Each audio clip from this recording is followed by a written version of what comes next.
너무 좋아요. 우리가 꼭 알아야 할 이번 주 가장 핫한 한반도 이슈들을 전해드립니다. 세상 어디에도 없는 친절한 한반도 시사톡, 친톡 시간입니다. 네, 먼저 한반도 시사를 쉽고 유쾌하게 만들어주는 친톡의 두 뇌생남들부터 소개시켜드려야 되겠죠? 네, 먼저 외교안보 전문 기자 경력만 무려 18년 친톡이 선택한 남자 왕선택 박사님 자리하셨습니다. 안녕하세요. 와. 안녕하세요. 네, 오늘도 왕친절, 왕재미, 왕재미. 왕선택입니다. 와! 또 한 분은요, 한반도 정세에 대한 폭넓은 지식과 방송용 입담까지 두루두루 다 갖춘 유일무이 캐릭터시죠. 정대진 교수님 소개합니다. 왕친절을 뛰어넘고 싶은 정말 대단히 진짜 친절의 정대진입니다. 와, 오늘 세다. 와, 근데 브라보. 왕재미로 새롭게 그러니까요. 원의를 딱 이렇게 치고 들어오셨어요. 아, 그러네요. 이거 좋습니다. 그럼 저희 모두 오늘도 친절 가슴에 팍팍 새기고 본격적으로 친톡 시작해 볼까요? 네, 지난 10일이었죠. 윤석열 대통령의 취임식이 열렸습니다. 직후 윤석열 대통령은 곧바로 실질적인 국정 운영을 시작했는데요. 새 정부의 주요 과제 가운데 바로 한반도 정세 관리를 빼놓을 수 없는 상황인데요. 북한은 대통령 취임식을 앞두고 연이어 미사일 시험 발사를 감행하면서 도발 수위를 높였습니다. 그래서 이번 주 친톡에서는 대한민국 새 정부 출범과 함께 변화하는 남북 관계와 또 한반도 정세에 대해 분석해 보려고 합니다. 네, 먼저 짚어봐야 할 게 대통령 취임식을 앞두고 북한이 연이어 미사일 시험 발사를 감행했잖아요. 네. 정 교수님, 정리 한번 해주시죠. 지난 4일과 7일 두 번이 있었습니다. 4일에는 그 ICBM으로 추정이 되는 발사체를 발사했고 네.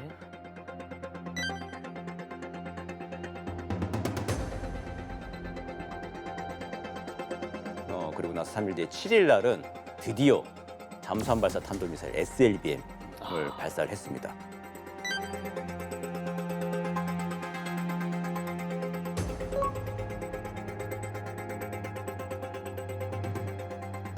이게 고도는 60km 정도, 좀 낮아요. 그리고 이제 비행 거리가 한 600km 정도. 네. 근데 그 정도면 딱 북에서 쏘면은 한반도 남측 거는 다 사정권에 다 들어온다고 오. 봐야 되는 거죠. 미국을 겨냥한 전략 SLBM이라고 해서 크고 멀리 날아가는 거 그거보다도 그래도 우리를 좀 바로 겨냥할 수 있는 작은 2,000톤급 2,000톤급은 작은 것도 아니지 사실 되게 크죠, 그렇죠. 2,000톤급이면. 그렇죠. 근데 이게 민이라고 붙어 있으니까 자꾸 작게 느껴지는데 네. 그렇지만 굉장히 위협적인 무기가 등장을 했다. 이거. 그러네요. 아니, 그래도 앞에 미니라는 단어가 붙어서 그런지 그냥 SLBM에 비해서 위력은 확실히 작을 것 같은데 친톡의 자타공인 무기 박사 왕선택 박사님, 무박 왕박사. 북한이 발사한 미니 SLBM만의 특징 어떤 게 있을까요? 네. 하하, 이거 참. 그냥 자칭으로 하시죠. 아니요, 자타가 공인하겠습니다. 알겠습니다. 저도 타인이기 때문에. 자타가 공인하는 걸로 해서 네. 이거 참 책임감이 무겁습니다. 네, 네, 원래 그 SLBM 형태가 이제 북극성 계열이 있어요. 네. 근데 얘네들은 너무 커요. 아, 너무 커. 잠수함에 안 들어가. 아, 이제 북한이 현재 가지고 있는 잠수함, 이게 아까 말씀하신 고래급 잠수함인데 얘네가 뭐 쉽게는 2,000톤급이라고 하는데 정확하게 말하면 1,800톤급이란 말이에요.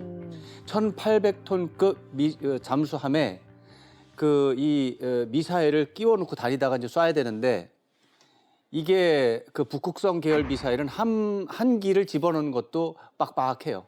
그래서 지금 3,000톤급을 만들고 있는데 네. 아직 제작이 안 끝났어요. 그랬을 때 현재 가지고 있는 잠수함에 장착이 가능한 그런 크기다. 실제로 운영이 가능한 SLBM이라는 점에 대해서 우리가 어떻게 보면 의미를 좀 부여해야 되고 더 주목을 해야 됩니다. 이게 3일 간격으로 ICBM도 쏘고 미니 SLBM을 네, 연달아서 연달아서. 쐈잖아요. 네. 그러면 보통 때 북한 같으면 우리가 그렇죠. 쐈다. 자랑. 막 이렇게 언급을 하는데 이번에는 특별한 언급을 안 했거든요. 구체적으로 이게 어떤 상황일까요? 예, 북한이 보통 미사일 발사하고 나면은 네. 다음 날 관영 매체에 대대적으로 이제 난리가 나죠. 네, 자랑질하고. 근데 이번에 5월 달에 발사하고 조용해요. 네. 노동신문은 비롯해가지고 다른 모든 관영 매체, 대외 매체들에도 그냥 조용히 함구를 하고 있는 상황입니다. 맞아요. 그래서 지금 이게 무슨 일인가 굉장히 좀 궁금해하고 있는 이제 그런 상황인 것이죠. 아니 그러고 보니까 진짜 이상하긴 그쵸. 해요.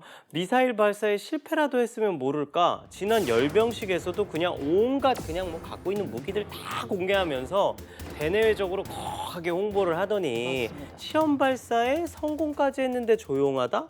폭풍 전야인 건가 싶기도 하고 저는 오히려 더 불안해서 자꾸 헛웃음이 나왔던 거예요. 맞아요.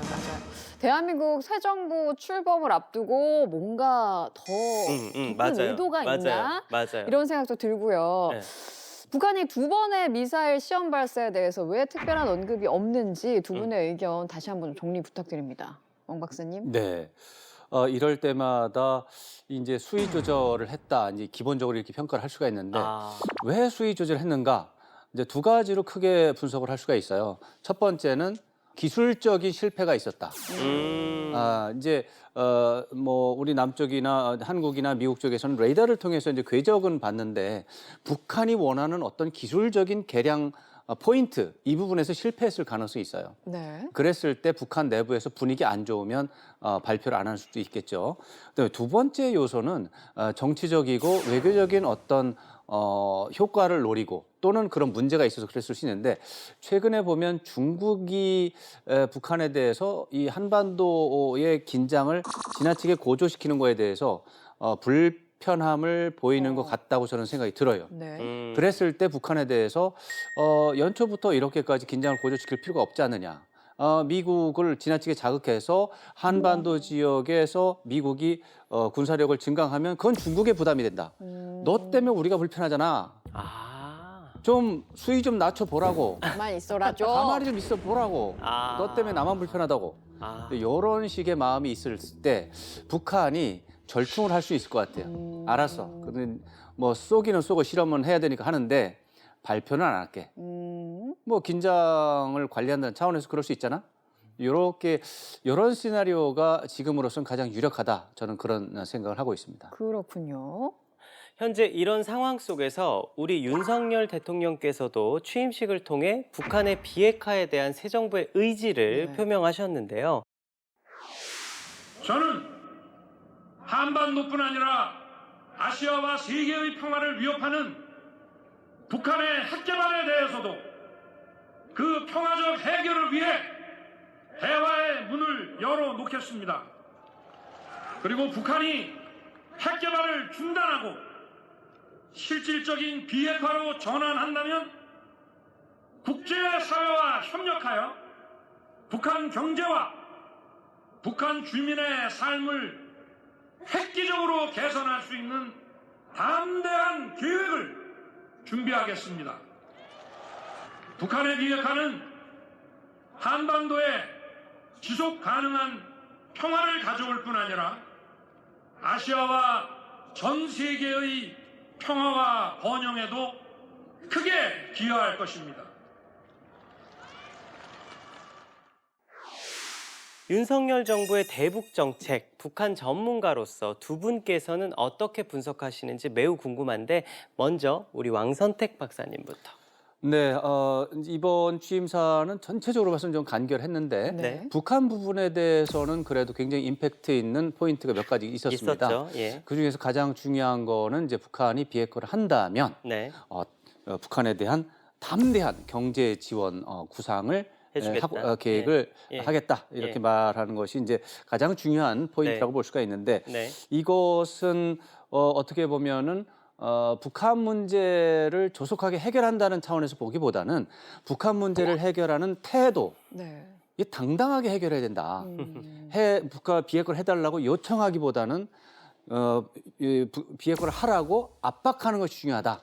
그리고 북한에게 좋은 인센티브, 유인책을 제공하면서 그렇게 압박하는 것이 중요하다라고 하는 그런 입장에서 그런 정책을 제안을 했다.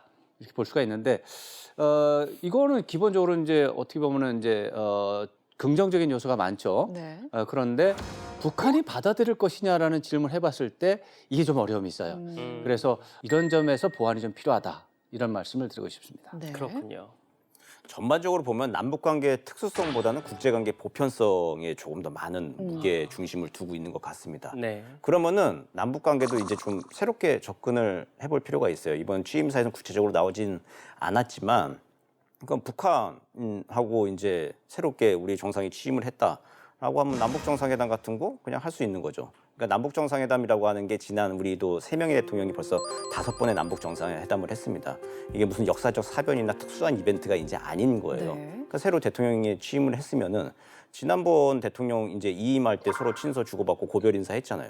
그럼 새 대통령 왔으면은 취임해서 인사하고 만나서 얘기해 볼 수 있는 거죠. 그러면서 시작할 수 있는 건데 한일 정상회담, 한중 정상회담들 조속히 열겠다고 하잖아요. 그런 것처럼 남북 정상회담도 이제는 국제관계 보편성 입장에서 만약에 접근을 한다면 그 차원에서 좀 이제 쿨하고 좀 간단 명료하게 그렇게 이제 적극적으로 접근을 해나가는 것들 더 필요할 것 같습니다.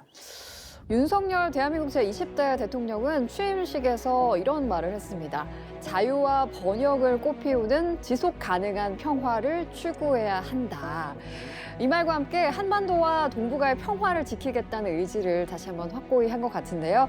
대한민국 새 정부 출범으로 남북미 관계뿐만이 아니라 더불어서 한반도 정세에 좀 새로운 변화의 바람이 불게 되겠죠. 기대합니다. 네, 그런 의미에서 우리 국민들의 진정한 자유를 위해 우리 한 발 한 발 발전해 나가는 남북 관계 역시 기대해 보도록 하겠습니다.